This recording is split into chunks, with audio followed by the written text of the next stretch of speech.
Hello बच्चों, आज हम लोग करने लगे हैं NCERT exercise 2.2 linear equations in one video. जो भी बच्चे ये करने लगे हैं, इससे पहले प्लीज आप लोग दो लेक्चर्स हैं, एक में पहले वर्ड प्रॉब्लम्स का इंट्रोडक्शन दिया है, डिफरेंट डिफरेंट टाइप्स के एग्जांपल्स करवाए हैं मैंने, और सेकंड मैंने फिर सारे एनसीईआरटी के एग्जांपल्स करवाए हैं जो वर्ड प्रॉब्लम्स वाले। तो आप लोग ये एक्सरसाइज करने से पहले प्लीज उन क्वेश्चंस को करके रखना, फिर आप लोग ये करना। और ये भी करने से पहले आप पहले क्वेश्चंस को ट्राई करो, खुद से एनसीईआरटी 2.2 सॉल्व करो, फिर आप वीडियो देखो। तो आपको एक तो अलग अलग बेस समझ में आएगी कि मैंने ऐसे अप्रोच करा था क्वेश्चन को, सर ने या तो सेम अप्रोच करी या थोड़ा डिफरेंट करी। तो आपको एक नया वे मिल सकता है कि क्वेश्चन को अच्छा ऐसे भी कर सकते हैं। सेकेंडली, अगर आपको कहीं पे गलती हो रही है, आपको क्वेश्चन नहीं समझ में आ रहा, कुछ भी चीज है, तो आपको वो भी अच्छे से आ जाएगा कि इस क्वेश्चन को करना कैसे। तो प्लीज पहले 2.2 खुद सॉल्व करनी है एनसीईआरटी की, उसके बाद लेक्चर को देखना है। तो हम लेक्चर स्टार्ट कर रहे हैं फर्स्ट क्वेश्चन से। तो फर्स्ट क्वेश्चन से, if you subtract half from a number and multiply the result by half, you get 1/8. What is the number? तो देखो, इस टाइप के क्वेश्चंस मैंने आपको रैशनल नंबर्स में भी करवाए थे, और मैंने इसको करने का एक सीधा सीधा सा तरीका सिखाया हुआ है कि जो भी नंबर हमको फाइंड करना है, let the number be x, उस नंबर को एक्स मान। तो first question, let the number be x. अब क्वेश्चन क्या कह रहा है, if you subtract half from a number, तो नंबर में से हाफ सब्ट्रैक्ट करवाना है, कर दिया नंबर में से half subtract, and multiply the result by half, और ये जो रिजल्ट आया इसको हाफ से करा दिया मल्टीप्लाई, देन यू गेट 1/8। तो जो आपको चीज मिल रही है दैट इज 1/8। अब इस इक्वेशन को सॉल्व करना है। अब इसको कैसे सॉल्व करा जाएगा? दो तरीके हैं, या तो हाफ को पूरे से मल्टीप्लाई कर दो, या मल्टीप्लाई कीजिए तो बीच का डिवाइड। हमने करा, मैंने इसका तरीका सिखाया था आपको, a माइनस बी अगर c से मल्टीप्लाई हो रहा है तो पहले a c से मल्टीप्लाई होगा, plus minus minus b c से मल्टीप्लाई होगा, तो ये बन जाएगा ac माइनस bc। तो करते हैं, x into half minus half into half is equals to 1/8. X into half becomes x/2. Half into half is 1/4. 1/8 minus की चीज उधर जाकर प्लस। अब दोनों का डिनोमिनेटर डिफरेंट है तो एलसीएम 1 + 2, तो ये बन गया x/2 is equal to 3/8। तो मेरा x निकल के आ जाएगा, x is 3/8, मल्टीप्लाई की चीज जाकर डिवाइड की चीज जाकर मल्टीप्लाई, तो x is 3/4। तो लास्ट में आपने एक लैंग्वेज लिखनी है, the number is 3/4। Her word problem में एक लास्ट में लाइन लिखनी है कि जो फाइनल आंसर आ रहा है वो ये। आप लोग इसको देखो, समझो, नोट कर लो। कर लिया? ठीक है। Next question number 2। क्या कह रहा है question? Question 2 says the perimeter of a rectangular swimming pool is 154 meter if its length is 2 more than twice its breadth। तो जो length है वो 2 more than twice its breadth है। तो let breadth of rectangle be x। Perimeter कितना, metre में centimetre में? Metre है, तो ये सेंटीमीटर ही होगा।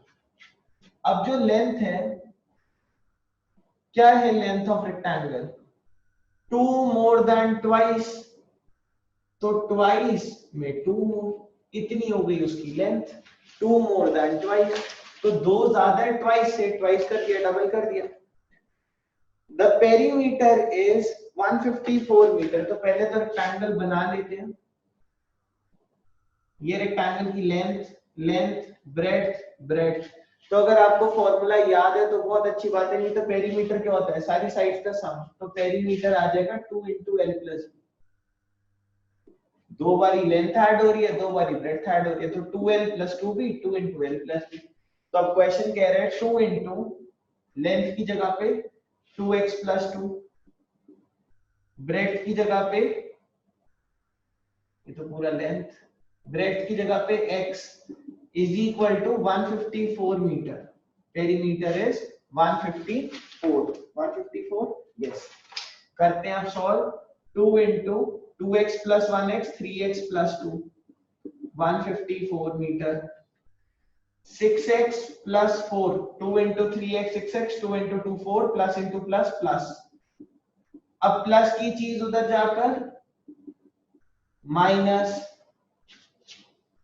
तो ये बन गया 6x इज इक्वल्स टू 150 अब मल्टीप्लाई की चीज उधर जाकर डिवाइड 25 बट क्वेश्चन में x नहीं निकालना क्वेश्चन में डायमेंशंस लेंथ और ब्रेड्थ निकालनी है तो हमारी ब्रेड्थ क्या हो गई इस हिसाब से x की वैल्यू डाल देंगे 25 मीटर लेंथ क्या हो गई 2 प्लस 2x 2 प्लस 2 इंटू 25 तो सिर्फ यहां तक निकाल के मत छोड़ाना पूरी डायमेंशंस भी निकालनी है 52 metre so length is 52 meter and breadth is 25 meter. This is the final answer. आप लोग देखो समझो इसको अच्छे से समझो अच्छे से नेक्स्ट क्वेश्चन मिटा दो नेक्स्ट इज क्वेश्चन नंबर 3 क्या कह रहा है question 3 Question 3 says the base of an isosceles triangle is 4 by 3 centimeter. एक बार फिर से रिकॉल कर लेते हैं isosceles triangle वो होता है जिसकी दो साइड्स इक्वल होती है तो एक उसका बेस होता है और दो उसकी इक्वल साइड्स होती है ठीक है अभी मैंने अज्यूम करा है कि आप a भी ले सकते हो c भी ले सकते हो the perimeter given है what is the length of either of the remaining equal sides तो जो चीज निकालनी है let either of remaining equal sides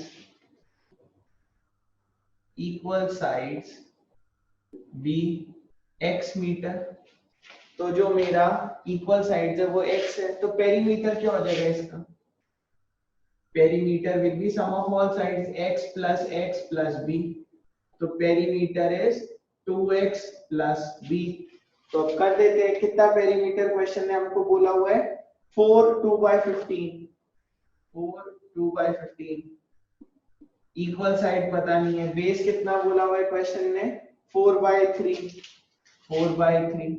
तो सबसे पहले तो इसको मिक्स फ्रैक्शन से नॉर्मल फ्रैक्शन में 15 4 the 60 60 plus 2 62 प्लस की चीज उधर जाकर minus LCM 15 62 minus 5 5 4s are 20 फिर हो गया 42 by 15 2x मल्टीप्लाई किसी के उधर जाकर divide 42 by 15 into 2 is equals to x 2 से कटा 21 3 से कटेगा 3 5 जा 3 7 जा तो जो इक्वल साइड है वो है 7 by 5 मीटर या फिर क्योंकि ये मिक्स्ड फ्रैक्शन में छूटा था मिक्स्ड फ्रैक्शन में भी छोड़ सकते हो 1 1 by 2 मीटर 1 1 by 5 5 1 5 5 plus 2 7 ये तो चाहो तो ऐसे छोड़ देना चाहो तो ऐसे छोड़ देना so remaining length of remaining equal side के लास्ट में एक लाइन लिखनी है remaining equal sides is 7 by 5 meter खत्म क्वेश्चन तो इसको समझेंगे सारे बच्चे अच्छे से नेक्स्ट क्वेश्चन नंबर 4 क्या कह रहा है क्वेश्चन 4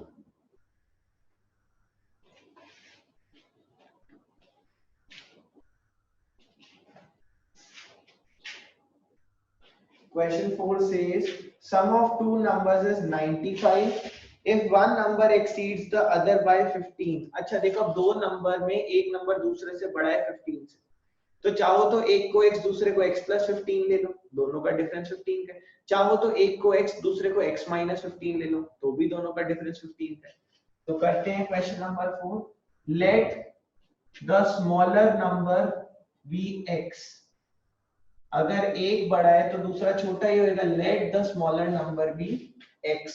तो लार्जर नंबर क्या हो जाएगा मेरा x प्लस 15, दोनों का डिफरेंस 15 का था, तो अगर एक x है तो दूसरा x plus 15। Sum of two numbers is 95, तो दोनों का जो सम है अकॉर्डिंग टू क्वेश्चन, दोनों का जो सम है दैट इज 95। तो 2x plus 15 is 95, 2x is 8, plus की चीज उधर जाकर minus 80, x is equal to multiply की चीज उधर जाकर डिवाइड 40। तो first smaller number 40, larger number 40 plus 15, that is 55. So the two numbers are 40 and 55. खत्म क्वेश्चन। देखो समझो सारे जने इसको जल्दी। नेक्स्ट फिफ्थ, क्या कह रहे क्वेश्चन का? Question 5 says two numbers are in the ratio 5:3। अब ये रेशियो वाला मैंने एग्जांपल करवाया था, तो इसको कैसे करते हैं ध्यान देंगे। लेट जो इनका कॉमन फैक्टर है उसको ले लिया k, let the common factor be k। तो फर्स्ट नंबर क्या हो जाएगा, फर्स्ट नंबर विल बी 5:3 का रेशियो है तो 5k, second number will be 3k। अच्छा, अब ये कॉमन फैक्टर k का मतलब क्या है कि जब इन दोनों नंबर्स को डिवाइड करता हूं तो ये इस फैक्टर से कट रहे हैं और अभी भी रेशियो 5:3 ही रहेगा। ठीक है, 5:3 का मतलब ये नहीं है नंबर 5 और 3 नहीं हो, नंबर 10 और 6 भी हो सकता है, 2 से कट के 5 और 3 हो गए। तो कॉमन फैक्टर k है 5k और 3। अब हमें दिख रहा है एक नंबर 5 से मल्टीप्लाई हो रहा है, दूसरा 3 से मल्टीप्लाई हो रहा है, तो जो 5 से मल्टीप्लाई हो रहा है वो लार्जर ही होगा, ये स्मॉलर होगा। इन दोनों में कंपैरिजन अगर मैं करूं तो now the question says the difference between them if they differ by 18, so larger minus smaller is equals to 18 का डिफरेंस है, मल्टीप्लाई की चीज उधर जाकर डिवाइड, तो k की वैल्यू आ गई 9। तो फर्स्ट नंबर क्या हो गया मेरा, first number will be 5k, 5 into 9 that is 45। Second number will be 3k, 3 into 9 that is 27। So the two numbers are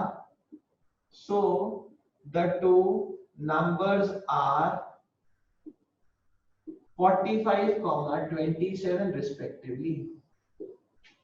इसको देखेंगे सारे जने, समझेंगे इसको अच्छे से, इजी था, कर लिया। ठीक है, नेक्स्ट क्वेश्चन नंबर 6।